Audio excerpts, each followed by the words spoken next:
from the ashes to school the masses. Hello everyone, welcome to another edition of the Scholars of Wrestling Show. I am your man behind the microphone, Scholar Jeff. To my left this week is the one and only, the irrepressible, the infatigable, etc., Scholar Tarek. What's up, sir? I don't know where we are.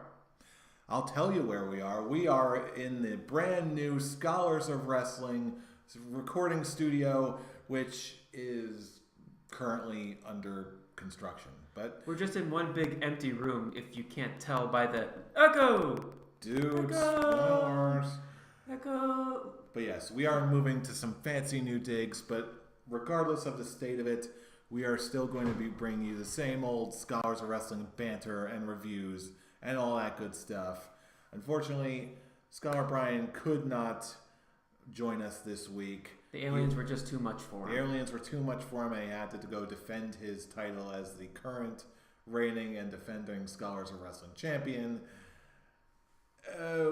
Which some people may interpret him as, maybe running away from his future defense. But, he's not running away next week.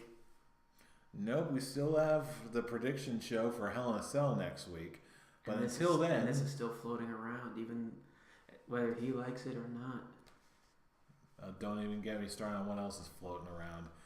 But you know what? Let's just dive right into it, because until then, we still have a lot of wrestling to talk about this week. But first, we need to kick things off on this show the right way with a little segment we like to call a Backstage News. Indeed, we shall go ahead and peek behind the curtain that's nowhere the metaphorical inside. Curtain. The metaphorical curtain. We'll go with that to check in on a little Backstage News. Echo meh. Actually, we don't even need to do the echo, like our fake echo, because we have that. You're right. We really don't. All right, let's do that again. Backstage News. That's different. Okay. But anyway, the biggest bit of backstage news we've got to talk about is, I personally thought it was coming, but we've got the official. Daniel Bryan is resigning with WWE. Not resigning, he is re-signed with WWE. Killed my joke, man. But joke killer. It had to happen eventually. When was this contract up? This month? It was this month, yes. It was going down to the wire.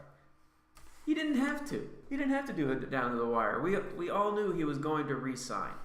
Even though he's been hinting at that he was going to go in other places. But the man, he has a family. He has a kid. He's got kids. He's got kids. He's got a kid. He has a wife that's working in the same company that's now involved in the damn storyline with him. But we'll get to that later. But yeah, he wasn't going anywhere. He's slowly reaching that point where he is one of the top guys in all of WWE. And as far as I'm concerned, maybe I'm a little biased, but I'm convinced he has been at that point for quite a while now. But either way, it's good for me personally, it's just good to see that he's in a place where he can still do what he loves and still get paid handsomely for it. And not for nothing, he gets to see his wife on the road all the time, so that's got to be a plus as well. And not having to deal with shitty matches with Big Cass. Exactly. But speaking of having not shitty matches, and if we're talking about Daniel Bryan, I'm sure there's people out there who are sort of considering, you know what, given the state of the independent scene, I can kind of see why Daniel Bryan would sort of have to think about it for a while, because there's certainly a lot of things we had. More like it. Yeah, really. But either way, no matter how you slice it, whether you're a fan of Daniel Bryan or not, there was a very, very monumental show outside of WWE that needs to be talked about. And of course, I'm talking about All In, and wow, what a show this was. It really was a great show. I didn't see it live. I actually watched it maybe an hour or so after. Yeah, I stayed up late to watch it. Dumb on my part, because I slept for only 3 hours and went straight to work after. Oh dear. But yeah, it was a great show. I would say the second half was definitely better than the first. The opening match with, what was it, Matt Cross versus... I actually missed this. I had to actually miss the first couple matches. You honestly didn't miss much. The opening match, it was a slow match. It was good, but it was just a slow match. Christopher Daniels versus Stephen Amell was actually fun. I know. It was one of, like, as I like to put it with WWE, it was definitely more storytelling than wrestling. But you could definitely tell Stephen Amell definitely got some training done in the ring, and he was great. And that table spot was just amazing. Yeah, Stephen Amell definitely came to play, and it also didn't hurt at all that he got helped out by Christopher Daniels and Jerry Lynn, who were in there every single step of the way. I'll tell you what, even mentally, I understand that Stephen Amell is still very much a rookie. He sure didn't look like it, and everything just seemed so crisp and well timed. It all worked. Mm-hmm. Of course, we cannot talk about All In without talking about the match between Cody Rhodes and Nick Aldis for the NWA Championship, which saw Cody Rhodes winning and becoming the new NWA champion, which officially now he's holding the same belt that was once held by his father so many years ago. It writes itself. With you saying that, it even is more hysterical because that is the same belt. Yes, like the same championship. I love that. When did Dusty grab the belt? Like, oh boy, 80s or late 70s, early 80s. I'd say so, yeah. And that title has never changed its look, and it's classic. It is classic, and it's one of those titles that it's timeless. That's the perfect way to explain it. It doesn't need to change anything. Like, if you look at the WWE Championship and how many times that design changed so many times, from the current logo, that's it, the spinner belt, the Winged Eagle 2.0 for the Attitude Era. Whatever you want to call it. Whatever we wanted. The Attitude Era belt. The Undisputed belt. So many. You definitely, with the WWE Championship, it was a title that changed design each era. The NWA Heavyweight Championship, it didn't need that. It doesn't need to change. It's perfectly represented. And when it came to the match itself, it was great. I'm not particularly a huge fan of Brandy Rhodes, but she definitely made her mark, and she took that elbow like a champ. Mm-hmm.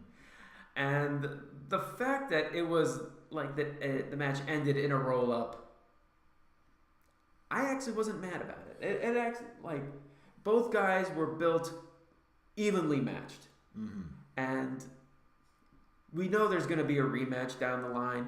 Definitely, like, the best of the best now. It's no roll-ups. I have my guard up to stop all that. I can't wait for match number 2. Yeah, that's something about it seemed a little bit off. It seemed a little bit slower paced than I was expecting. But then when I looked at it again, it really looked like more of an old school style NWA match from back in the day. Especially from the roll-up finish, which a lot of us may have a tendency to think of as just being like an inconclusive, or at least not a very satisfying finish. I don't know. To me, just the way it was executed just seemed very old school, ultimately. That's actually a really great way to put it. I actually didn't think about it like that, but yeah, that makes perfect sense. However, something that's a little bit more contemporary, that was more my speed, which to me is absolutely takes match of the night. It's got to be Kenny Omega versus Pentagon. I tell you what, I second that one. Kenny Omega basically speaks for himself at this point. And as for Pentagon is one of those guys who, the more I see of him, the more I really, really like him. And the more how happy I am that he actually is NXT bound. They signed Pentagon? Yeah. Oh, boy. And Phoenix, I believe. Oh, boy. I don't know how to feel about that. Is that like a good thing, or like the good way I don't know how to feel, or a bad way? Let's put it this way. The last person I thought this way about was Shinsuke Nakamura. That okay. So that definitely for better or for worse. To be perfectly honest, with how you're taking it, it's like, whoa, no, why is he going that way? But also think about, wait, he's going to NXT. Yeah. Yeah, but at the same time, what happens when he's on the main roster? Don't go to the main roster. That's the answer. But anyway, we cannot talk All In without talking about... Or at least wait till Triple H takes over. Also good. Mm-hmm. But anyway, we cannot let All In pass us by without the single most memorable moment from the entire show, and that is the resurrection of one, Joey Ryan. Truly, this will go down in history as one of the greatest moments in the history of professional wrestling. Just when you think of all the tear-jerking comebacks from the brink of death or illness or injury, whatever it is, just when you think of the Kenta Kobashis, the Triple H's, just career-ending, horrible, mortal injuries. And then you see the grand entrance of one Mr. Joey Ryan. It warms the cockles of your heart, and maybe below the cockles, maybe in the subcockle region. It just you will never. This is the kind of thing you will tell your kids and your grandkids about. They'll say, "Yeah, I saw it. I saw it when Joey Ryan came back, rose to the occasion, and just came back in the most spectacular fashion in the history of wrestling or in any other sport." I'm not talking to my daughter about Joey Ryan coming back with a bunch of men dressed up as penises. I am just talking about a good old-fashioned wrestling memory that will be made forever. No, I am not. Okay, the wrestling moment is definitely one to talk about, but not to my 4-year-old daughter talking about a man being taken away by a bunch of dudes dressed up as a bunch of dicks. No, thank you. I don't know what you're talking about. I'm just talking about sharing treasured wrestling memories, things that will live on in your heart forever. Sure, your heart, but keep it in your heart. Don't spread it to the younglings just yet. You're not a father yet. You'll understand what I'm talking about when that moment comes. I'm just talking about making jokes about Joey Ryan's penis. I was more excited about Chris Jericho showing up dressed up as Pentagon, because that was rad, and it also just gave us this vibe of, yeah, I'm Chris Jericho. I can pretty much do whatever the hell I want at this point. I can show up as any luchador wrestler I want, and as long as I rip off that mask and show that, hey, hi guys, it's me. Hi, I'm here now. Okay, quick talk. Where does Chris? What other franchise or league? Where does Chris Jericho show up next? Or where would you like him to show up? His wrestling cruise. Well, yeah, that's a given. Not show up in any other arena. Just do telephone promos leading up to his wrestling cruise. I still want to see him just randomly show up on one single episode of Lucha Underground and just never be seen or heard from again. You mean like he stays there? No, it just shows up, just like maybe he'll show up, fight Pentagon, or maybe do like the Code Breaker on like Matanza or something and just walk away. Never be seen or heard or mentioned again. So just one appearance of him code breaking someone and just like... Yeah, well, like, yeah, I had to do it here too, you stupid idiot, and then he just runs away. Okay. Sure. Because why not? This is wrestling, and wrestling is silly and fun.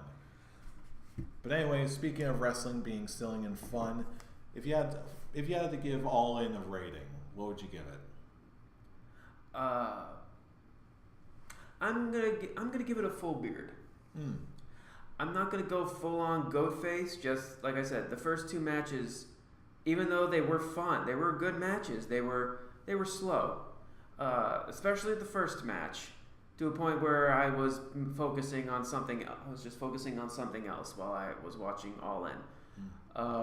Stephen Amell and Christopher Daniels. It was slow, but you understood why. But once the four-way women's match happened, I was hooked. I was enjoying every second of the show. The show was just like blew the roof off. I can't wait for All In 2. That makes two of us, and especially for me, since I cannot in good conscience give this show anything less than a goat face. 5 out of 5. Just, this was it a perfect show? No. Did it have to be? No.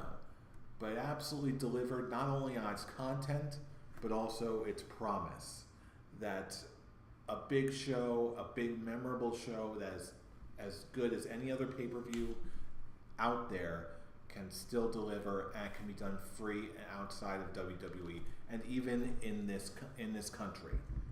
That is a powerful statement alone, and on that promise alone, I cannot give this thing anything less than a full-on goat face.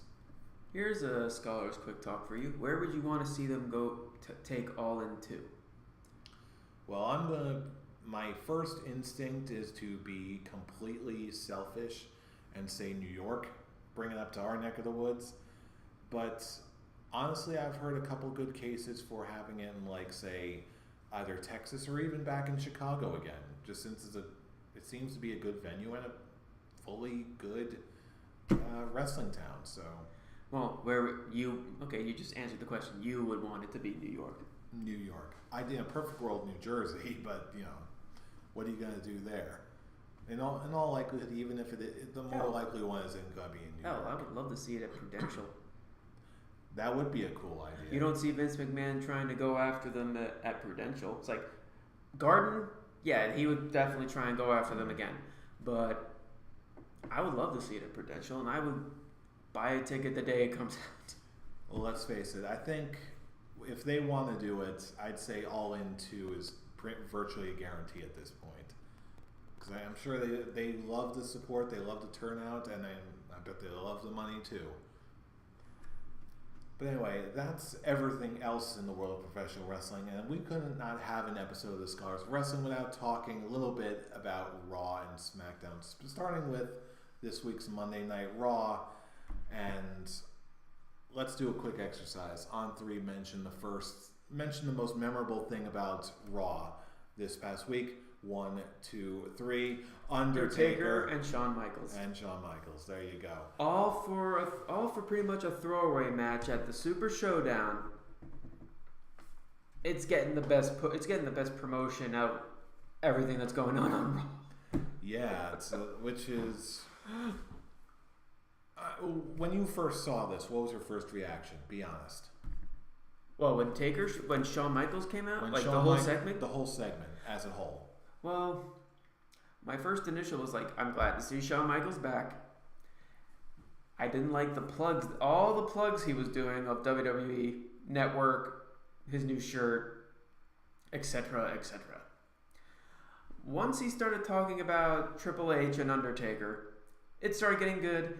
It started pretty much going that typical Shawn Michaels, I'm choosing my best friend on this one. Taker's, even though they're both not in the ring very often, Triple H Hunter has more in the gas tank than Undertaker does. And once that gong hit, I was just going, because I didn't read any of the reports that he was backstage at that show. No, so the fact that the gongs hit and seeing Undertaker actually come out, I was losing my mind. And I'm just like, well, that just shows how much respect he had for John Cena. He was spending his entire WrestleMania build trying to call him out to a no-show until Mania. Shawn Michaels doesn't even challenge Taker. He just talks about him, and that brings Taker out. You see the Undertaker gong. And just the promo between the two was just unbelievable. From Shawn Michaels talking about the reason everyone's been wanting that one more match, even with the fans chanting it. you couldn't have pretty much a better writing. It's like the only reason I haven't gone back in the ring was not because of them, not because of all the money. It was because of my respect for you, the Undertaker. And Undertaker being an asshole, it's like, oh, are you doing it out of respect, or is it out of fear? The second he said that, I'm just going. I was pretty much a member of that audience. I was just going, oh shit. And I was hooked. I was in hook, line, and sinker. What they were saying, and now the possibility of the big rumor is that it's going to be Shawn Michaels and Taker. Like, he actually will have that one more match against the man who retired him at WrestleMania. Damn. All right, my turn for a scholar's quick talk. Do you actually want to see this match, Shawn Michaels versus Undertaker, one more time? Do you want to see this? If they actually trained their asses off for this, yes. See, spend they're not full timers. They don't need to show up every week. They could probably show up between what is it? Still Elimination Chamber between Rumble and Mania? I believe so. Just between Chamber and Mania, you could just show up and talk. But until then, spend the rest of the time clearing off ring rust, working out, getting back into that shape to get back in the ring. Michaels is working on NXT with Triple H. He spent so much time in the ring, and Taker can show up practicing with him. They could possibly make this match great. Most likely nothing like their matches of the past. That's a fool's dream. Mm-hmm. But they can still work with each other. They know each other inside and out when it comes to being in that ring. I think they could make one more great match. Could they? Absolutely, no doubt. However, as soon as I first saw the seeds that they were planting, I'm like, honestly, I don't want to see this. Mostly because of what led up to each guy's individual send-off. In Shawn Michaels' promo, what he said was absolutely right. Nobody stays retired anymore. It's virtually lost all of its meaning. So to the point where when he was talking about, I'm going to stay retired in terms of respect, not even just for the Undertaker, but just out of dignity and respect. That to me, it seems sincere to me, and I totally get it. But not only that, given the way both guys went out, like, we're talking about big time retirements. Again, I was right there with you. That at the end of that one WrestleMania where Undertaker took off his hat and coat and all of that. That's going to go down as one of, it should have gone down as one of the most memorable, most dramatic retirements in history. And they ruined it. They just couldn't leave well enough alone. I've heard the man himself say that in one of the rare shoot promos that he's done, is that he never wants to become a parody of himself. And I'm right there with him. After seeing some of the botches in some of his later matches, now I'm like, okay, don't push it. Just preserve the memory. Let me remember you just like this. When you're still at the top of your game and we still want more. Now I feel like I can't help but have this feeling of, if they don't hang it up now, when are they ever going to do it? So, as cool as it would be, as I'm confident as I am in the abilities of such distinguished professionals like Shawn Michaels and like Undertaker to know what they're doing and what they're doing with their bodies, part of me just cannot help but be very, very worried that this is not a good boding thing. To be honest, it's probably not gonna happen. Good. It could be. It could be a good tease that they do. It's just basically like, oh, you want it? You want it? No. And I wouldn't be mad about it. Would I want to see it again? Sure. Like I said, sure. If they work their asses off to make sure nothing bad happens, they don't need to do the super high spots like Taker leaping over the rope and possibly killing himself. Have it just be just a traditional old school match, nothing fancy. But if they decide not to do it, I wouldn't be mad. It would just be basically a big slap in the face because that's the most entertaining thing that came out of Raw this past week. But speaking of the rest of this Raw, why? I got nothing else. I just have to ask, why?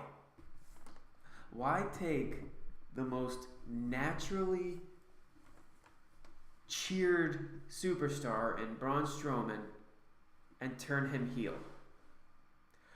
Although, to be fair, it's kind of an interesting mixing him with Ziggletire. If you missed last week, that's the new name I've given Ziggler and McIntyre. Okay. Ziggletire, and now that they're a trio, I'm calling them McZiggleman. Okay.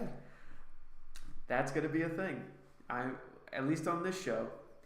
The one thing, I don't like that they've turned Braun heel just because he was. It's kind of the argument that they had with most people had with Becky Lynch turning her heel. But the difference is Becky Lynch is just so big right now. They have to make her a tweener. Braun Strowman is beyond that now. One thing saying I don't give a damn what you fans think about what I'm doing, to having pretty much the entire heel locker room basically fight on his behalf, including randomly returning Kevin Owens a week after saying he quit. You take in a possible interesting storyline you can possibly do with Kevin Owens and throw it out the window and have him team up with a guy that's basically been making him a bitch for the past 2 to 3 months. Logic. There is none. And at least, and then positive wise, at least they're actually starting to rebuild the Raw Tag Team division, rebooting the Authors of Pain with Drake Maverick. I don't know why I blanked out on his name. With Drake Maverick, random as hell, but whatever. Ziggletire is now the Raw Tag Team champions, finally taking those titles off the B Team. And I'm going to say that because I love the B Team in the beginning, but they lost it for me.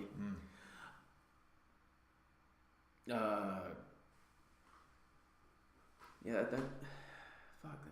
have a new... I remember now. You're actually starting a new tag team with Bobby Roode and Chad Gable, which... Why? You know what? From what I saw, I'm into it. With his, at least they're getting TV time, and they're actually getting legit wins. They're not doing anything singles run, especially Chad Gable, because he hasn't been on TV in a while. Bobby Roode won his feud with Mojo Rawley. That's it. Now throw these two in the tag team divisions as part of a way to rebuild it as the unlikely team with Chad Gable's quirkiness, with Bobby Roode's gloriousness. You'd be foolish if you didn't say that. I'm sorry. After their match with the Ascension and just seeing how one thing, Chad Gable was just his goofy self, and then Bobby Roode seeing how they won, it was just like, holy shit, we won! We won! Yes! Look at this guy! I love this guy! Yay. I want to see them actually build something out of this. This is the beginning of something possibly glorious. To be fair, and this is the only redeeming thought I've got about this whole mess, Sheamus and Cesaro also started off very, very mismatched before they eventually became the Bar. So, hey, if they can make it work, there's still hope for the rest of Raw. And and Bobby Roode and Chad Gable are two guys that are well known to be in successful tag teams. Beer Money and American Alpha. So maybe there is something. There is hope. There is hope. And then the hope gets completely taken away when the fact that the Bella Twins are starting to take over Raw. Or at least take over the women's division. Tell you, don't say the B word.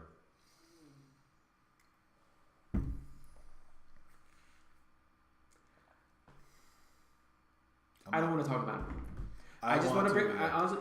We just bring it up once. I still stand by what I said for the longest time. They are still poison to WWE television. Just go back to your reality show. At least your terrible acting actually fits in a reality TV show.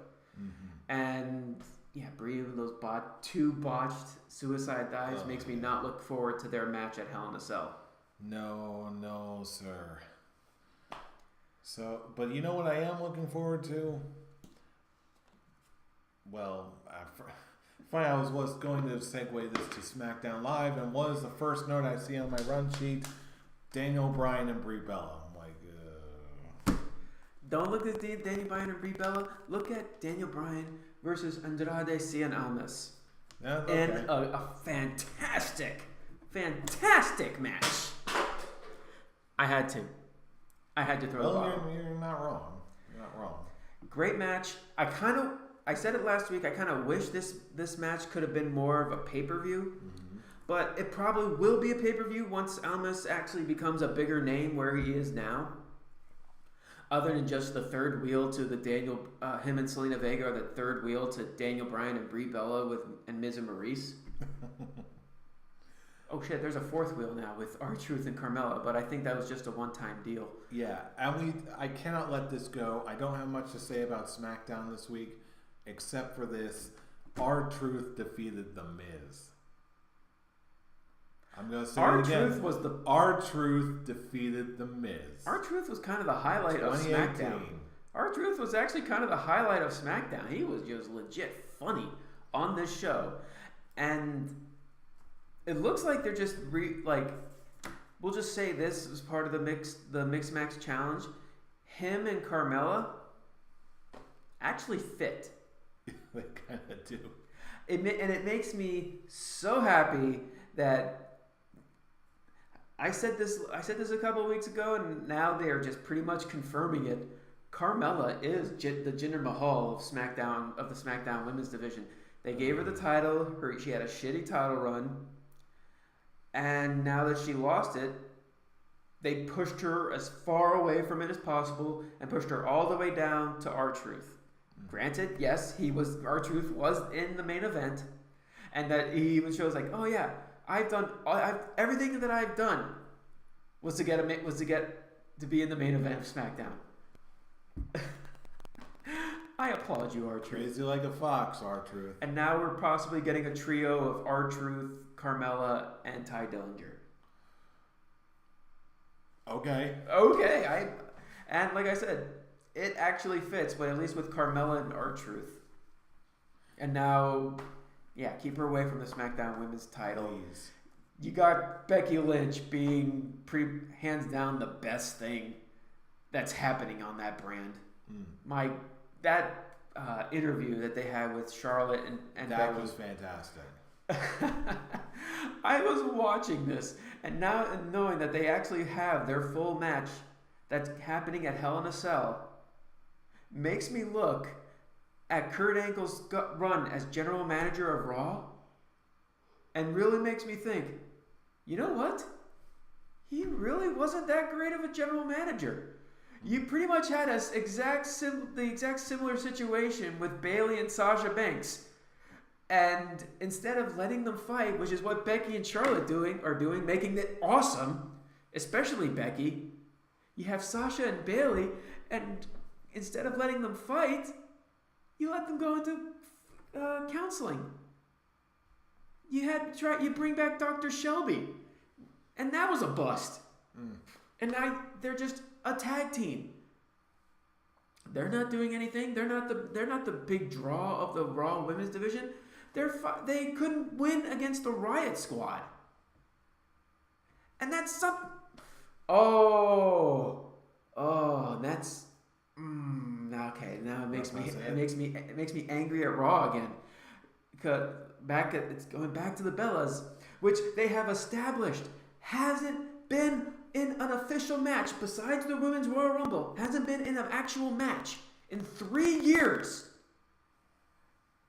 Beating a full-time stable of the Riot Squad, who have been on a roll, taking down the top faces of the Raw Women's Division of Bayley and Sasha Banks. Gee, it's almost like this booking is nonsensical.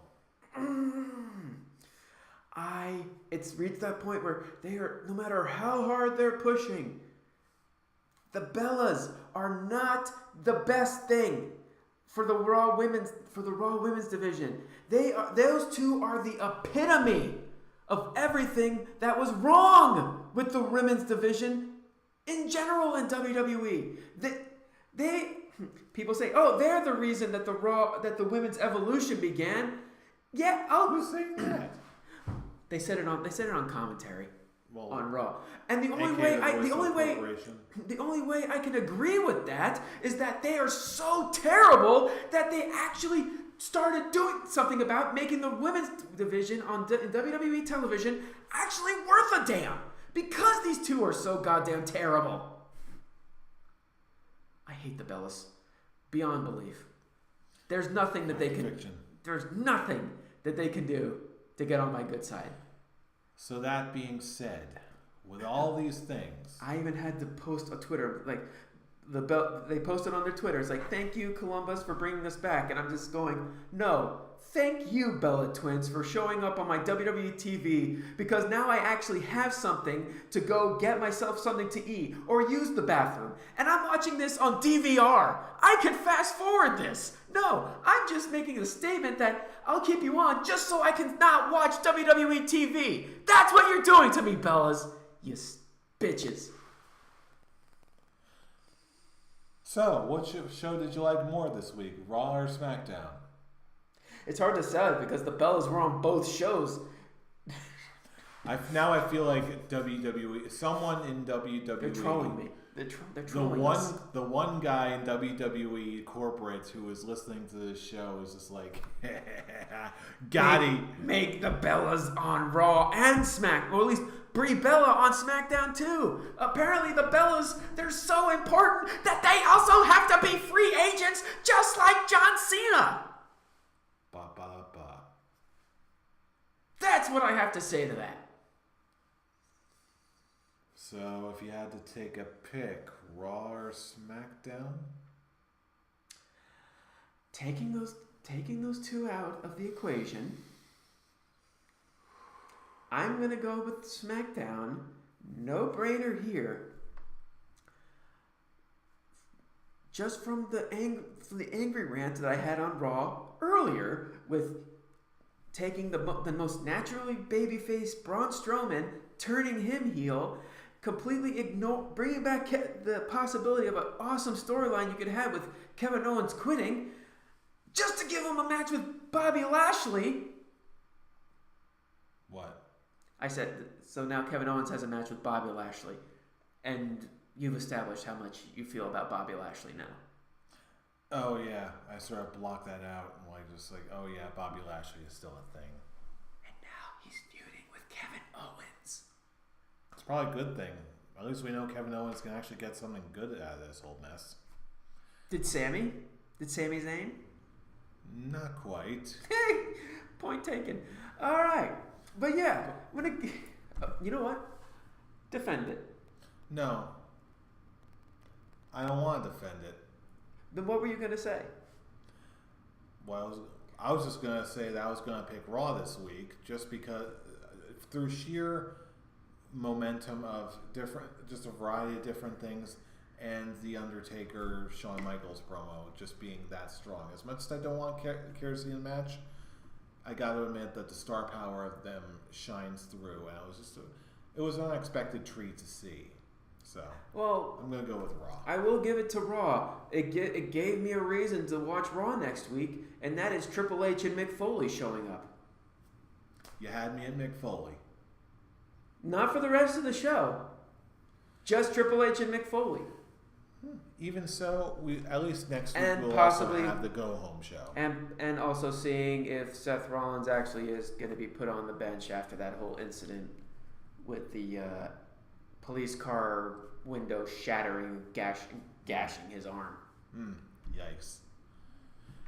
They're saying it's similar to when Goldberg's cut his arm, and he was out for 5 months. Yikes. They're thinking it could. I don't think, as of right now, I haven't read anything that's saying that he has to take time off, which is a good thing considering how late we're recording the show in the week. Yeah, really. But yeah, Monday I guess that's another reason for me to look forward to Raw, to see if Seth Rollins has to take some time away from the ring, which I hope not, because a second time him having to take some time off out of the ring due to an injury, that wouldn't be a good thing. No, not be a good look. But anyway, all that aside, you've already heard what we think. Now is the time in the show when we turn it over to you, our listening and viewing audiences, no matter where you may be. If you're joining us on YouTube, you know what to do. The same things that everyone always says. Like, comment, subscribe, thumbs up, thumbs down, do whatever you want. We just love this support. If you're checking us out on Facebook, just want to search for the Scholars of Wrestling Show. Like us there. We always love the support. And of course, if you want to get a little more up close and personal, join in the conversation yourself. You can always check us out on our Twitter machines, starting with our main account at ScholarsOW. You'll see all the latest wrestling and episode uploads there. And you can also follow us personally on our own personal Twitter accounts. You can find Scholar Brian at Atomic Beanpole. Fool, where can they reach you? You can reach me, Mr. Scholar in the Bank, at The Avatar. And you can find me at I'm Robbie Rage. Follow us all. Join in the conversation every single week. And you might want to do it soon, because next week, be the go-home show to Hell in a Cell. Then again, you also know who we are. Watch me become the champion at Hell in a Cell. I'm going to watch someone become a champion, but it's not going to be you. Because you know who we are. We're the Scholars of Wrestling, and you have just been schooled. You're welcome. See you all next week for Hell in a Cell. Bye, guys.